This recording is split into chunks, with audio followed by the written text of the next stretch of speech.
Say something. You say something.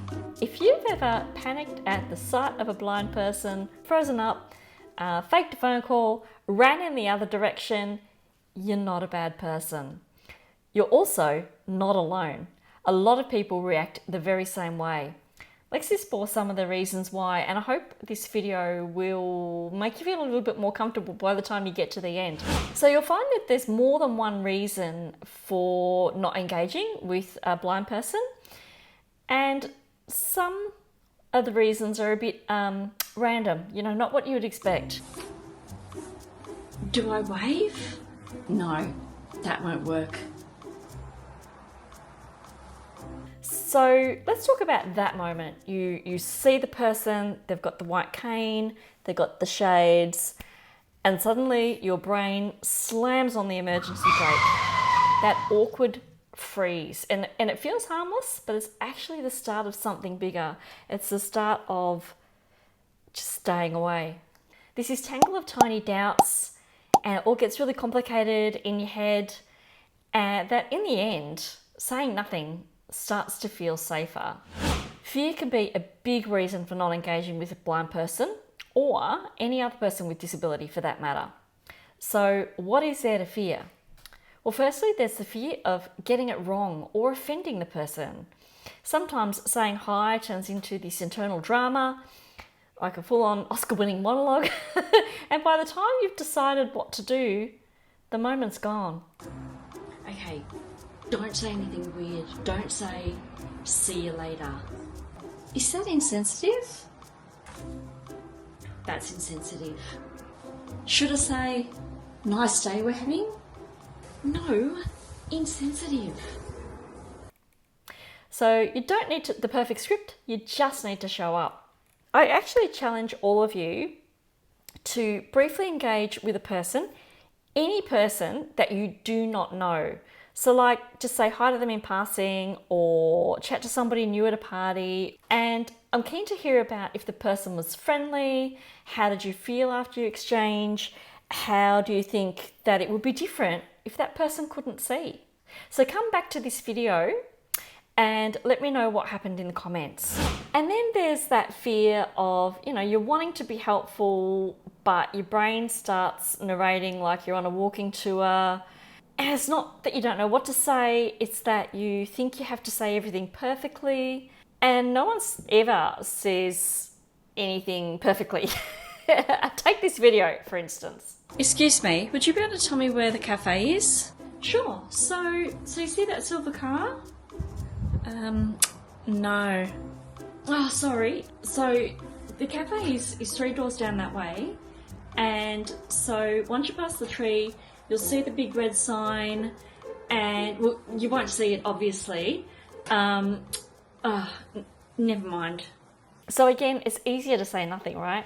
Before we get to the most random of the fears, let's touch on how fear can be triggered when something feels unfamiliar. We've all been in situations where the people around us feel different, whether it's a cultural difference, language, disability, anything. Not your tribe, right? When we don't understand something, it's easy to retreat into silence, and it's not because we're unkind, it's because we're unsure. And I get that. I mean, I'm not exempt from this either, by the way. I do talk to blind people, but it's hard to put yourself out there and engage. So do you know anything about blind people? No, nothing really. I mean, I know they're not like you and I. Yeah.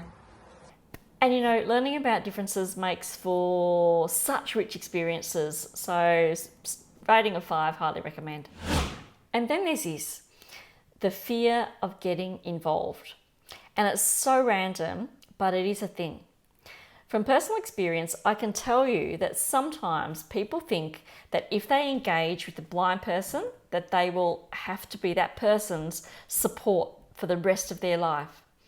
Or that the blind person will want them to be their bestie because they don't have any friends and ask them to go out with them all the time.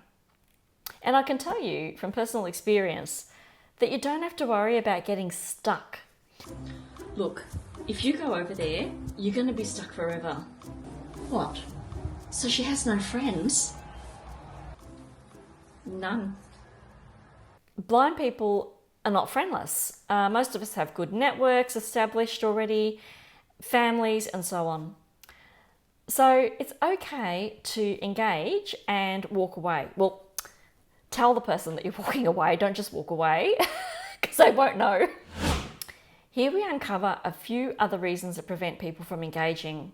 Sometimes people think they're being respectful by staying silent. And sure, sometimes that's true. But sometimes it's just an excuse because it's easier to assume somebody doesn't want to engage rather than risk an awkward moment. Yeah, look, she's probably used to doing things independently. I better not interrupt. Yeah, for sure. Leave it be. For other people, it's not awkwardness at all. It's actually sadness. So they see somebody with a white cane and instead of engaging, they disengage because if they don't look, they don't have to feel weird or uncomfortable or pity the person or fear that that could happen to them. I'd hate to live like that. Yeah, look, I wouldn't know how to cope. The final reason is that sometimes people just don't know, they've never met a blind person, right? And so they don't know how to act. So their only references is like people on TV or stories on the news or something like that. And so when the moment comes, they just blank. I'm not sure what to do. Hey, isn't that Stevie Wonder guy blind? Yep. Brilliant. Excuse me. Do you know Stevie Wonder? Oh, well, I know he's a musician. Oh, so like you don't know him personally then? No. So are you afraid to talk to a blind person? Maybe. But next time, maybe you'll give it a go. You could talk to me in the comments. Hi, we just thought we'd come over and say hi. My name's Jenny. Oh, hi, I'm Jen. And I'm Jennifer. I'm really loving that top that you've got on. Oh, thank you. It's new. Yeah, great. It's really pretty. Are you here alone or with friends? Yeah, I'm here with my husband. He's just getting us a drink. If you've ever panicked, paused, or pretended to take a phone call, tell me about it in the comments. I promise I will not judge. We've all done random stuff. I won't see you in the next one, but you will see me in the next one. I told you she had friends. No, you didn't. You said she was different and we shouldn't chat to her, and she's lovely. She's cool.